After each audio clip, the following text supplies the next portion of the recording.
While he is in the Middle East, Secretary of State Antony Blinken will also try to secure the freedom of hostages kidnapped by Hamas. As many as 150 people were abducted during last weekend's attack on Israel, including an unknown number of Americans. And we bring in now Joseph Assad, a former CIA officer who has extensive counterterrorism and counterintelligence field experience. Joseph, thank you for joining us. We appreciate this. Mounting a rescue operation into Gaza is a daunting task, to say the least. Can you explain to us maybe what would be involved in a scenario like this, rescuing these hostages? Absolutely. This is a very dire situation, and it is constantly changing on the ground. You have hostages that are potentially being hid in tunnels and safe houses, most likely in the southern part of Gaza. So I think the priority right now, what is involved in any efforts to rescue these hostages, is going to be intelligence collection. We need to collect SIGINT, that signals intelligence.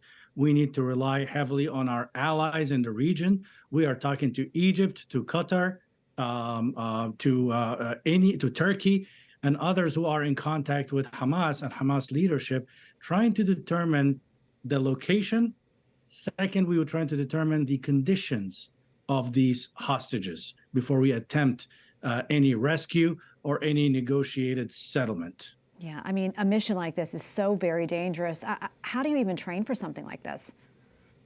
It is extremely dangerous, and we have the most capable U.S. officers from the military, from other U.S. government agencies that are trained in negotiation skills.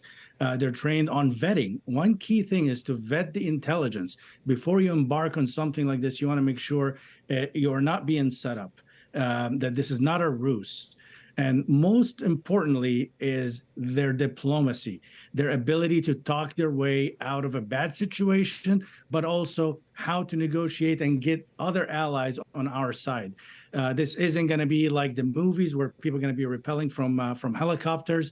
Most likely, this is going to be brokered by Qatar or some of our other Arab allies that are in direct contact with Hamas. Yeah, tell us, how can the U.S. run a rescue operation like this without having boots on the ground?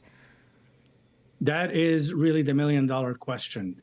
It is extremely difficult, but also it's complicated by sensitivities on the ground. We have been hearing threats from Hezbollah in Lebanon, from Hezbollah in Iraq, and from the Houthis in Yemen. If there were boots on the ground, American boots on the ground, that they would consider that a declaration of war, and they will target American interests and bases in the region. So that is a balancing act for our teams. Therefore, you're going to see a lot of secrecy, not a lot of information being released about where the rescue hostage teams are, what they're doing. We may hear of these tales later on after we get these people home safely. That is the number one priority. President Biden said it, and the administration have made it clear that that is the number one priority, is to get those Americans home safely. Joseph, we have about maybe a minute left or so, but I want to get to this.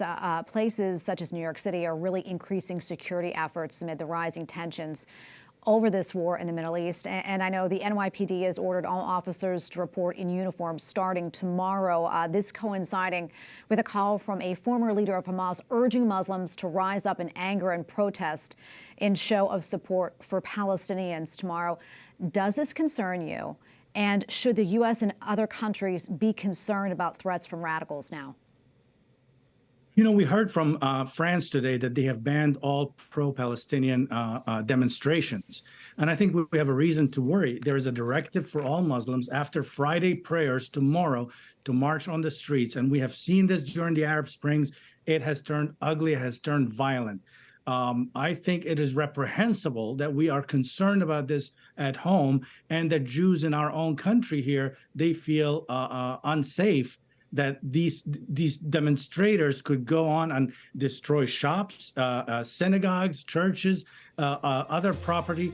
It's very difficult to know what's going to happen tomorrow, but I think it's going to be a significant day, not just in the U.S., but across Europe and in the Middle East. Yeah, we shall see. Joseph, thank you so much for your expertise and weighing in. We appreciate it. Thank you.